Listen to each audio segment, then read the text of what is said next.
MSME express में आज हम जायजा लेने जा रहे हैं टेक्सटाइल इंडस्ट्री का। इस इंडस्ट्री की अर्थव्यवस्था में खास जगह है और ये बड़े पैमाने पर रोजगार भी देती है। इसमें बड़ी संख्या में माइक्रो स्मॉल मीडियम एंटरप्राइजेज हैं और इसके दो प्रमुख सेंटर्स लुधियाना और तिरुपुर से आज हम स्पीकर्स ज्वाइन कर रहे हैं।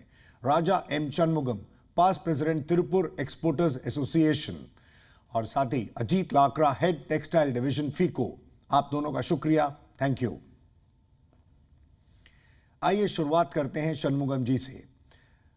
Shanmugam ji, how are you analysing the mood of the industry at the ground? What is the impact of geopolitical tensions and uncertainties on the business? Regarding the ground reality, particularly the apparel industry across the country, for the last 2 years, it's not doing good because of various reasons, like Ukraine-Russia war, right now the Hamas-Israel war and the Red Sea issues, which are threatening the existence of this industry altogether.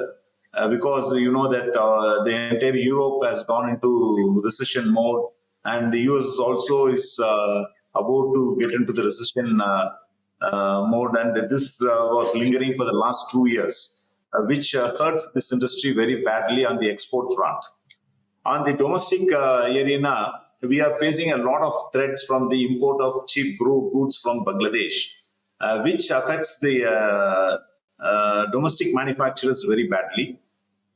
And you know that this is a labor-intensive industry, and once this industrial segment gets affected, you know the catastrophic impact what it is going to propel all across.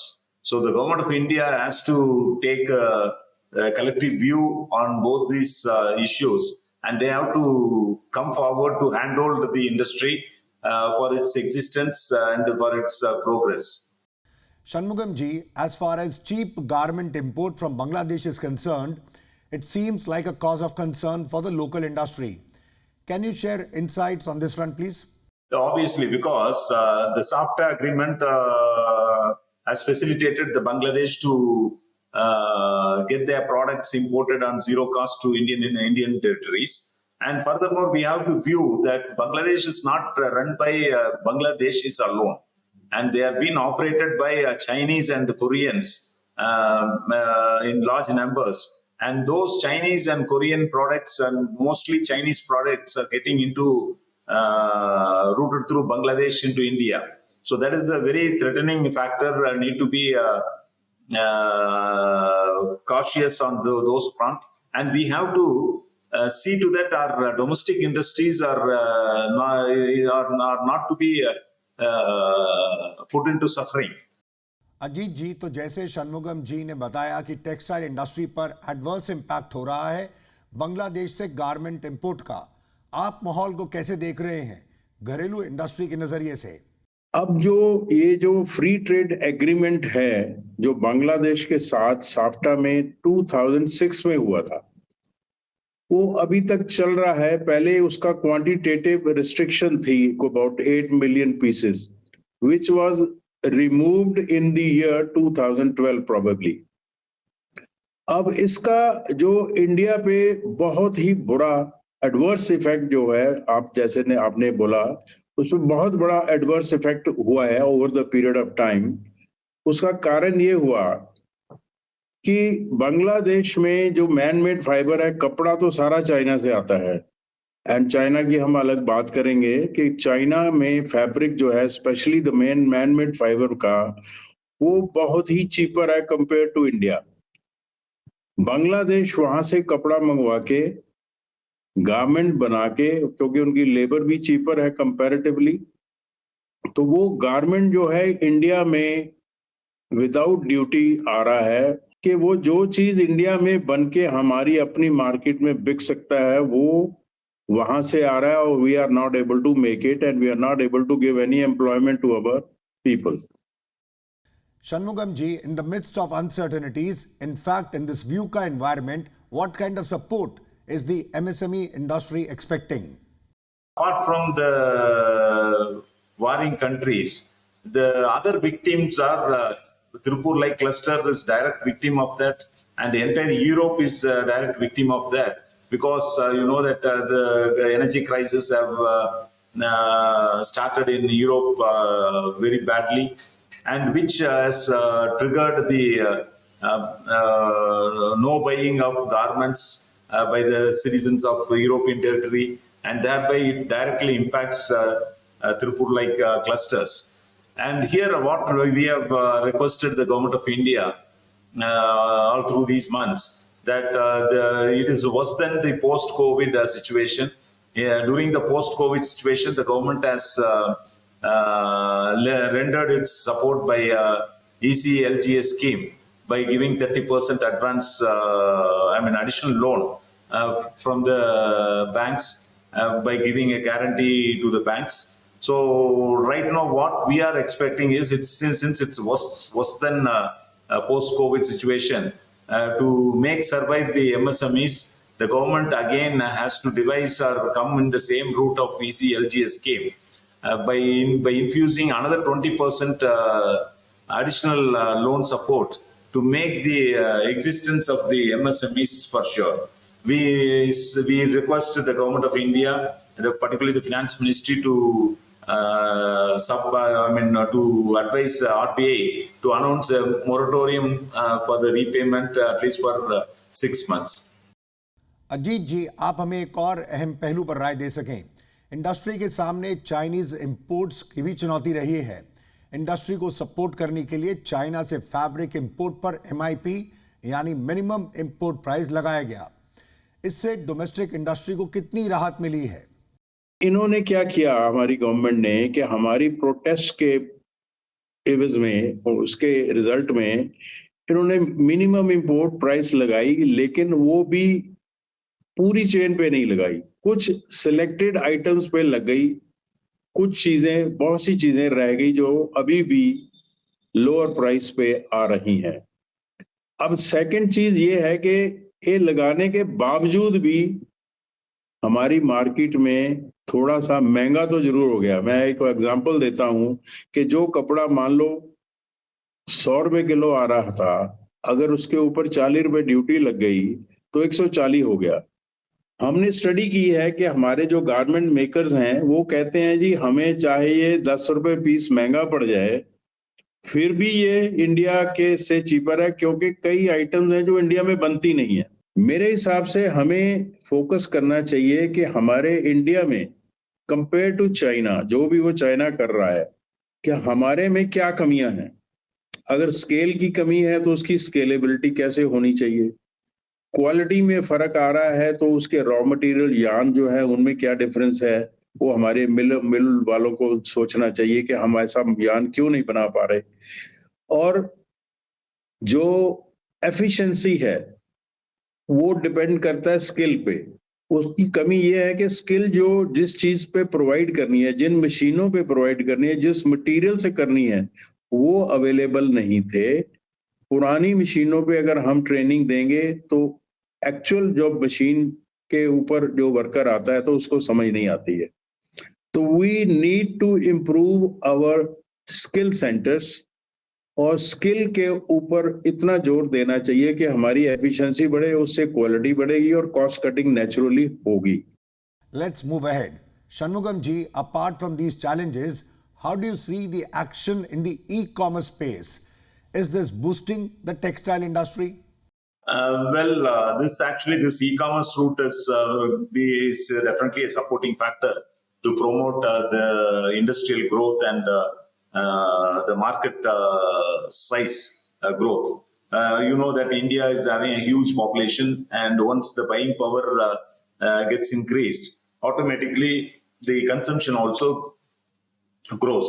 So right now the e-commerce is doing wonderful hand-holding supports for many of the industries to promote their brands easily and reach out to the people who are in need of it. So this is actually a very positive factor which is in working right now, and which would definitely support the growth of the industry on the domestic arena. Lakra ji, e commerce से बदलते कारोबार और नए मौकों को आप कैसे read कर रहे हैं? आज का जो युग है जो हमारे यंगस्टर्स हैं, जो डिजिटली बहुत स्ट्रांग है, हाथ में स्मार्टफोन है, और अगर वो एक चीज खरीदना चाहते हैं, कोई पर्टिकुलर कलर, कोई पर्टिकुलर स्टाइल या पर्टिकुलर डिजाइन, अगर वो अलग अलग शॉप्स पे जाएंगे, time is a big factor. उनको टाइम निकालना पड़ेगा, घूमना पड़ेगा, देखना पड़ेगा। वेयर एज जो ई कॉमर्स के हिसाब से वो फोन के ऊपर ही क्लिक करेंगे, उनको बहुत सारे डिजाइन, बहुत सारे colours along with its price वो सामने नजर आ जाती है। तो वो 1 मिनट में ऑर्डर करेंगे तो नेक्स्ट डे या एक दिन छोड़ के कोरियर उनके हाथ में आएगा, वो देख लेंगे। और ये बड़ी कंपनियां कर रही हैं, अगर वो चीज पसंद नहीं है या गलत आ गई है तो इमीडिएटली रिटर्न भी हो जाती है। इंडस्ट्री ने तो मैन्युफैक्चर करना है। अब पहले जो मार्केटिंग मोड थे वो अलग थे, अब ई कॉमर्स आने के बाद मार्केटिंग सिस्टम इंप्रूव हुआ है और उससे सेल्स भी बढ़ी हैं। अगर सेल बढ़ेगी तो सोर्सिंग उन्होंने मैन्युफैक्चरर से करनी है, तो मैन्युफैक्चरर जो है उनको तो फायदा डेफिनेटली है, ये अपॉर्चुनिटी है कि अगर पहले वो मान लो 1 महीने में 5,000 पीस बेच रहे हैं, अगर उनकी डिमांड 10,000 की आ गई है तो उनकी तो मैन्युफैक्चरिंग बढ़ गई, एम्प्लॉयमेंट भी बढ़ी, उनका प्रॉफिट भी बढ़ा, उनका स्केल भी बड़ा हुआ। तो ये एक बहुत बड़ी अपॉर्चुनिटी है। Shanmugam ji, another crucial aspect in this space is the heavy reliance of the industry on imported machinery. Any suggestions on this front? This particularly apparel industry is so dependent on import of lot many machineries, mostly from Japan and from European territories. Definitely, we have a lot of scope for doing it in India. And right now, the FDA prospects are so brighter. I wish and hope that the government of India, and particularly with the support of the state governments, have to take collective measures to bring in those industries which were thriving in China, because most of the Japanese and the European industries, their manufacturing base are working in China only. So they are now interested to shift their bases to other areas. Particularly, India would be their preferred choice. If we offer proper options, definitely they would prefer India. And these machineries, if it got started to get manufactured here, definitely it will help to it will help to serve the industry very efficient manner, and also it will help to protect the outflow of forex from the government of India's kitty, because the foreign exchange is getting drained on these imports. लाकरा जी, जैसे machinery capital intensive industry है, imported machinery पर जिस तरह की निर्भरता है उसे कैसे कम किया जा सकता है, आप क्या मानते हैं? अगर हम मेक इन इंडिया की बात करें तो डेफिनेटली गवर्नमेंट को हमें सपोर्ट देनी चाहिए। हमें जो मशीनरी मैन्युफैक्चरर्स ऑलरेडी हैं, जैसे सर्कुलर नेटिंग की मशीन बात करें तो लुधियाना में 1-2 अच्छे मैन्युफैक्चरर हैं, बट लेकिन उनकी इंप्रूवमेंट नहीं हो रही टेक्नोलॉजी में। उसकी वजह है कुछ मदर मशीनरी जो होती है बनाने की, कुछ रॉ मटेरियल्स, और जो चीजें जब तक इंपोर्ट होती रहेंगी उन पे कुछ रेस्ट्रिक्शन नहीं होगी तो इंडियन मैन्युफैक्चरर उसको डेवलप नहीं कर पाएगा। So that means in nutshell जो मैं कह रहा हूं, कुछ मदर मशीनरी, रॉ मटेरियल्स और भी जो इनपुट्स हैं जो मशीन बनाने के लिए, मेरे हिसाब से कुछ पीरियड के लिए उनके ऊपर ड्यूटी हटा देनी चाहिए 100%। It should be duty free so that Indian manufacturer उसको एक तो जल्दी मंगा सके और एक cheaper version, I mean comparatively competitive price पे वो इंडिया की मार्केट को प्रोवाइड कर सके। सेकेंडली, अगर कोई इंडियन मैन्युफैक्चरर ज्यादा सामने नहीं आते, क्योंकि ये कैपिटल इंटेंसिव इंडस्ट्री भी है, जो मशीनरी बनानी है उसकी मदर मशीनरी महंगी होने के कारण उस पर ऊपर इन्वेस्टमेंट बहुत होती है। तो जो फॉरेन के मैन्युफैक्चरर्स हैं जो इटली में बैठे हैं, जर्मनी में है, क्योंकि वहां पे वो कॉम्पिटिटिव नहीं रहे, तो उनकी जो कोलैबोरेशंस है वो अलाउ होनी चाहिए इंडिया में। वो कोलैबोरेशन एक इजी टर्म्स पे और अट्रैक्टिव चीजें होनी चाहिए सो दैट वो आके हमारे इंडियन एंटरप्रेन्योर के साथ कोलैबोरेशन करके यहाँ पे जल्दी से मशीनरी बनाना शुरू कर दें। लाकरा जी, मौजूदा सिनेरियो में सस्टेनेबिलिटी को एमएसएमई इंडस्ट्री में बढ़ावा देने के लिए किस तरह के इनिशिएटिव्स की जरूरत है? There is a need to make a high powered committee for textiles, बहुत जरूरी है। उसमें एंटरप्रेन्योर्स की क्या क्या प्रॉब्लम है सस्टेनेबिलिटी के लिए, बायर हमारा क्या चाहता है, उनको क्या कमी आ रही है इंडिया से, जो रॉ मटेरियल बनाते हैं जैसे यार्न मिल्स हैं, तो वो कॉटन में भी है, ब्लेंडेड में भी है, सिंथेटिक में भी हैं, कि उनको क्या दिक्कतें आ रही हैं रॉ मटेरियल प्रोक्योरमेंट में, क्योंकि हमारे इंडिया में जैसे कॉटन इस पे एमएसपी भी है, कुछ कॉटन की क्वालिटीज इंपोर्ट होती हैं, कईयों पे बैन भी है, कईयों पे ड्यूटी भी है। ये ओवरऑल सारे फैक्टर्स की स्टडी की जरूरत है। तो वो जब स्टडी हो जाएगी तो उन चीज प्रॉब्लम्स को अगर हम एंटरप्रेन्योर लेवल पे दूर करेंगे, गवर्नमेंट हमें सपोर्ट करेगी, तब जाके एक सस्टेनेबिलिटी वाला फैक्टर जो है ना वो रेडी हो जाएगा। आप देख रहे हैं एसएमई एक्सप्रेस। ब्रेक के लिए रुक रहे हैं, हम जल्द लौटते हैं।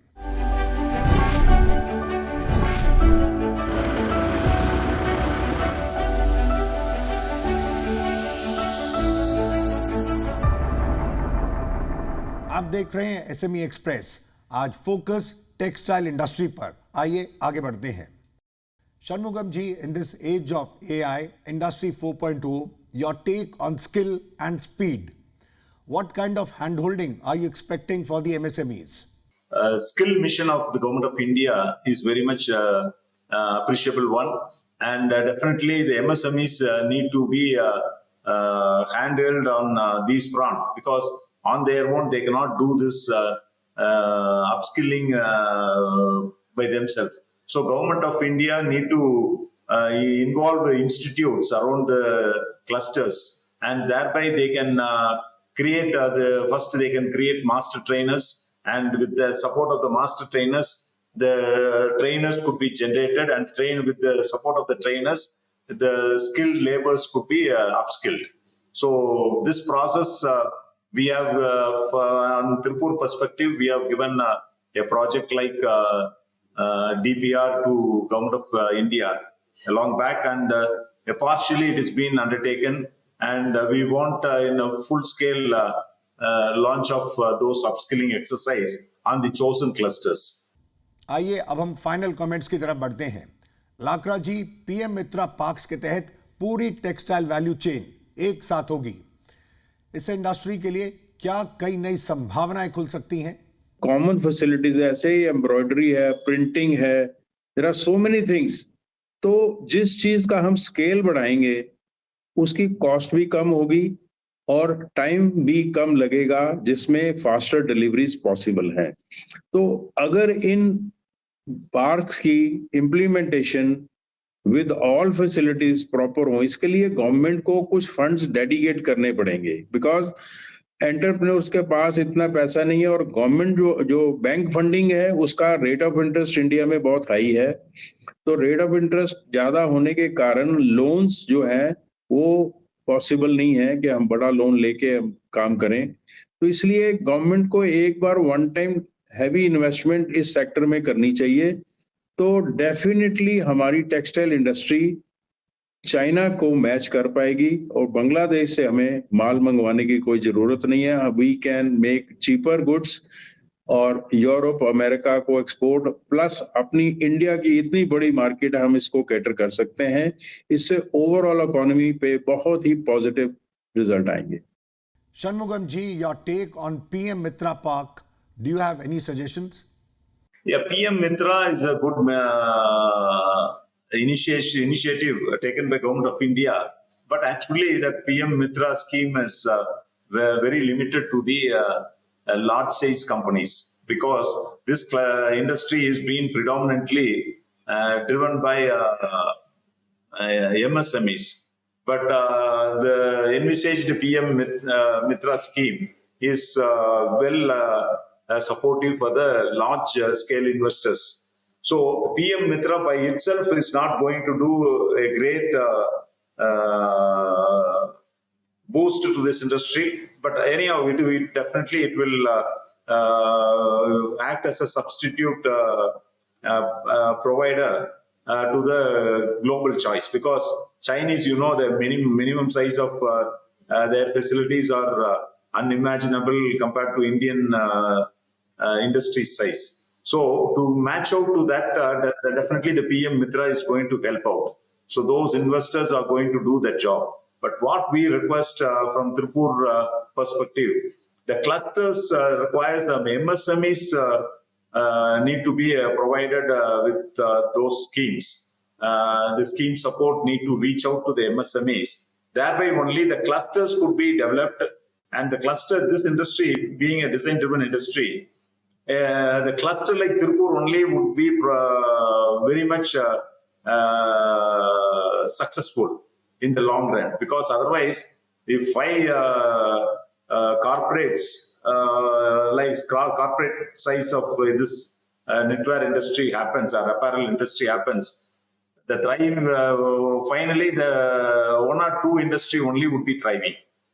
But if cluster like Tirupur got energized, you imagine that Tirupur right now, it is accommodating around 35,000 units, small, micro and small units, being a supportive factor for the exporters. So this kind of supportive format and supportive formula, this cluster formula, need to be emphasized in the coming the second scheme of PM Mitra, which stoops down to the level of MSMEs. चलते हुए लाकड़ा जी, last word MSMEs के लिए आपकी तरफ से। बहुत बड़े scale पे एक्सपेंशन नहीं आ रही। उसमें एक दूसरा कारण ये भी है कि जब चाइना से जो फैब्रिक रॉ मटेरियल रेडी आना शुरू हो गया, तो पैरेलल इंडस्ट्री जो पहले सेंटर्ड थी कि तिरुपुर में बनेगा या लुधियाना में बनेगा, एनसीआर में बनेगा, तो now this industry has gone to different places, क्योंकि सिलाई करना एक बहुत मुश्किल काम नहीं है। सिलाई के लिए तो मशीनें लगाई, अगर ट्रेंड लेबर अवेलेबल है, जो माइग्रेटरी लेबर लुधियाना की है, वो यूपी में भी जाके काम कर सकती है, बिहार में भी काम कर सकती है। तो रॉ मटेरियल अवेलेबल है, तो एनीवेयर ये इंडस्ट्री लग सकती है, तो ये काफी इंडस्ट्री फैल रही है।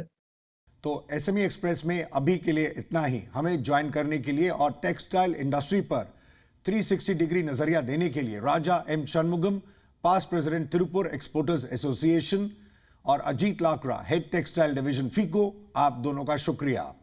अगले सेशन में मुलाकात होगी नई थीम के साथ। फिलहाल नमस्कार।